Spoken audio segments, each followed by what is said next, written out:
UFC fighters have shared just how intimidating Merab Dvalishvili truly is. At UFC 306, he delivered an impressive victory over Sean O'Malley, not only claiming the Bantamweight title, but also achieving a goal he set for himself before the fight. I make Sean O'Malley look normal. With this win, Merab has now secured 11 consecutive victories in the UFC and has defeated 4 champions in a row. Sean O'Malley, Henry Cejudo, Piotr Yan, Jose Aldo. 4 champs or former champs in a row. We should not be surprised or confused that this man is in this position. The Georgian machine shows no signs of slowing down, and his recent dominant performance only reinforces why everyone should be afraid of him. Michael Bisping, for example, thinks that Merab's complete outclassing of O'Malley really proves just how talented he is. Merab Dvalishvili proved to be the kryptonite. Went out there over 5 rounds, pushed the pace, forced the action, got the takedowns, picked him up, put him down, roughhoused him, ragdolled him, guillotined him,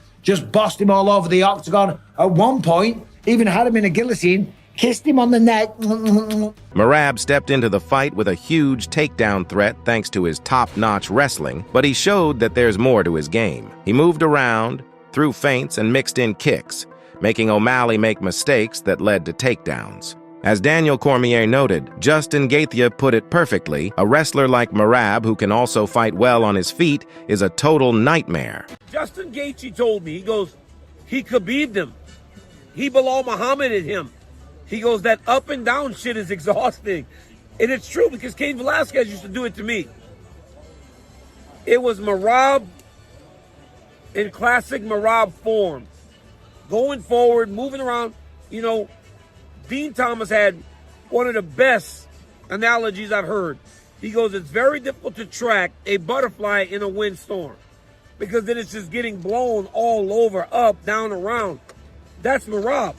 Merab's never a stationary target for you, and he definitely wasn't a stationary target tonight for Sean O'Malley. Merab managed to take Sean down 6 times out of 15 attempts, with most of his successful takedowns happening in the center of the cage. Daniel Cormier believes Merab's dominance comes from his strength and timing, and that his skill in combining these 2 factors makes him a true nightmare in the octagon. This dude, Merab Dvalishvili, is so physical, and he has such a great understanding of positioning that it's hard. I've never seen Sean O'Malley just blown off of his feet that way before. I was very surprised at how effective he was at securing takedowns, but also the way he set him up, because there was never a chance for O'Malley to defend. For those who know Dvalishvili's fights, we've seen him be a bit reckless at times, like when he got hit by Henry Cejudo and Marlon Moraes for going too hard on takedowns. But against O'Malley, he was perfect. The Georgian stayed calm, made O'Malley come to him, and lured him right into his trap. After the fight, Sean's coach, Tim Welch, was quick to acknowledge this. I mean, you got to give it up to Merab, though. They had a good plan. I mean, not really attack you at all, run away for the first 2 minutes of the round. I'm pretty sure, I haven't got to rewatch it yet, but not till about 2-3 minutes into the round of each round, he'd be able to get you down. And then he was good at just cooking the clock, getting in position, making you wear his weight, land just enough shots to not get stood up, and just kind of control it. And he was shooting to double legs, which we really didn't expect. He wasn't shooting to double legs in any of his other fights. Sean O'Malley himself couldn't help but commend Merab for his dominant performance, admitting that he felt humbled by it. I mean, he was penetrating on those shots faster than I expected. He was hiding them real good. I saw him with his eyes kind of looking down early on, bouncing, and he had good timing on his shots. You can't take that away. Well, I mean, he's on 11-fight win streak. Last 4 fights were former champions. Like, the dude's fucking good, super skilled. Still don't. I mean, I know I could beat him. I guess what sucks. He beat me on the day that matters. So it's like, that's the one that matters. Is what it is. I definitely learned, and it's okay. I think it's good to be confident in your skills, but I over-promise, under-deliver. That was like the first thing that went to my head. I was like, Alex Volkanovski was also impressed by Merab's newfound discipline. Merab did a great job of, we all know Merab gets hit a lot because he likes to press forward and have that relentless pressure and shots. He did a great job of keeping that pressure but not committing to shots and not committing to punches. He was throwing a lot of looks and fakes and faking the how could I say, you know, how he presses in to punch and shoot, or presses in. He was like faking that look. He was making it look like he was going to do that, then pouncing back out, and just kept doing that, like just constantly throwing different looks, even pretending to block and, all right, I'm going to come in now. You know, I'm just going to be real defensive and come in and look for the takedown. Looking like he was going to do that, but then coming back out, just trying to draw big punches out of Sean and shooting under. I thought that was great. Chael Sonnen praised Merab's technical genius, pointing out that O'Malley usually defends takedowns better when he's up against the fence. The reason George St. Pierre's double legs never got stopped are the same reason that Merab's double legs didn't get stopped tonight. He took his opponent off the ground. There's now no way to stop him. And I'm only sharing that with you. It was a very good job by Merab. That was the one position O'Malley got beaten. While Chael believes O'Malley was outplayed in one specific area, Tom Aspinall thinks he was completely outclassed, even on the feet, where Dvalishvili had his moments. Aspinall attributes this to the new champion's well-rounded skill set, which proved to be too much for O'Malley. Yeah, he's a grappling heavy fighter. Yeah, he's a wrestling heavy fighter, Merab we're talking about. I'm not even going to try and pronounce his last name. We're just going for Merab today. So, yeah, Merab's a grappling heavy fighter, but the reason he was effective is not solely because of his grappling or his wrestling or because of his cardio. The guy mixes it up between striking, grappling, kicking, wrestling, through the ranges. The guy does it all really well, and the cardio that this man has is something to behold. It's something that big guys, especially like me, don't have. It's not just Aspinall. Robert Whittaker is also a huge fan of Merab's incredible cardio and relentless pressure, which have left many top bantamweights struggling to catch their breath. He still is superhuman with his cardio. Yep. Like, that was gnarly. And it's not like it was just this fight. No, he does it every single fight. Every time he steps in there and fights someone, he's taking that level of volume and pressure and mauling to him. Merab's cardio has always been his biggest weapon. His relentless pace for 5 full rounds without showing any signs of fatigue is a major reason for his success. Even with O'Malley's talent, he couldn't keep up with Merab's endless stamina. Demetrius Johnson points out that this is what makes Merab such a terrifying fighter. I'll never forget when I trained with Henry Cejudo. I said, who is a tougher fight, Merab or Aljo? And I said, dude, Merab's a tougher fight because he doesn't stop. Aljo doesn't stop either, but Merab truly doesn't stop. You saw it tonight. Merab did a good job of going lateral, and you see every beginning of each round, Merab would run around the outside of the void. He would always go circle around, go this way, shake his hands, move around, boom, boom, and you see O'Malley just watch him.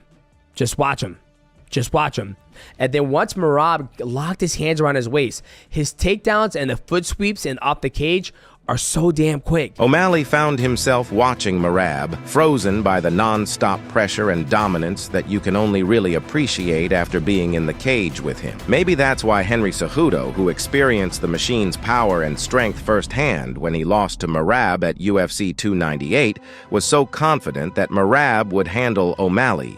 I think it's a match made in heaven for a guy like Merab. He just needs to be careful in those 2 rounds. And as the fight goes on, I could see Merab Dvalishvili taking it back. Cejudo was quick to share his thoughts after Merab indeed dominated O'Malley. Either way, Sean O'Malley got his ass kicked for 5 rounds, and I can't wait to get him next, Kush. The highlight of Merab's victory over Cejudo came when he lifted the Olympic gold medalist onto his shoulders, sprinted across the cage, slammed him down, and casually controlled his head while chatting with Mark Zuckerberg. That should have been a big warning sign for O'Malley, but it seems he still wasn't ready for it. Merab's unstoppable. I love it. And when he was carrying Henry Cejudo with his tongue out. Oh, yeah, I know.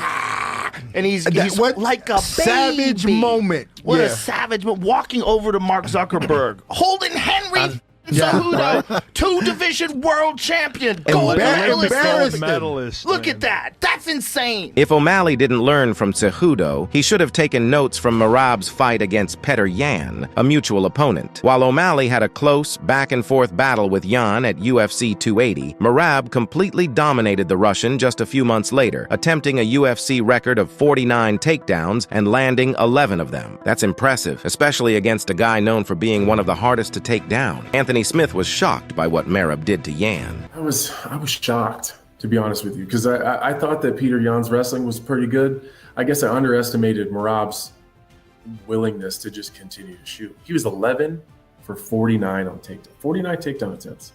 That's a record, number one. Number two, that's absolutely exhausting. So I don't know any high-level bantamweight that's going to be able to withstand that kind of pressure. Jan was quite cocky going into his fight with Dvalishvili, but after being humbled, he showed respect to the new champ in a tweet that read, "Congrats to Merab for the well-deserved win after a long and tough road to the title.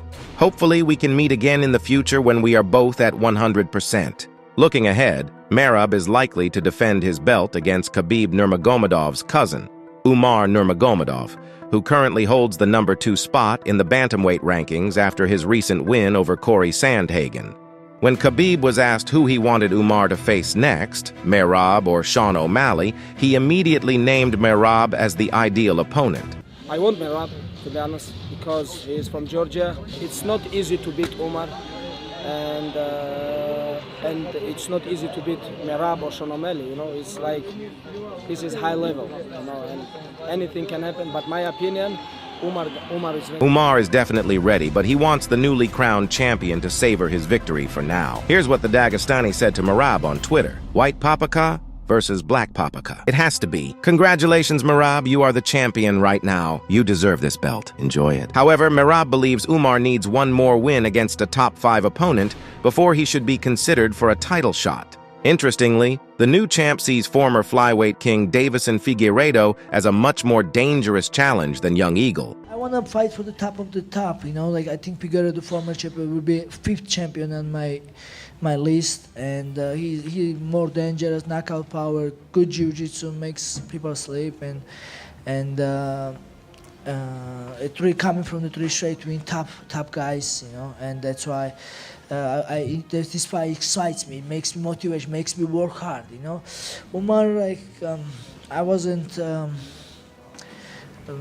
like when he's okay, but like I'm telling you guys, from top 15 he only win 1 fight. Even Merab's coach, Ray Longo, believes Figueiredo deserves a title shot more than Umar does. Merab Dvalishvili and Umar Nurmagomedov, you think that's going to be the fight next?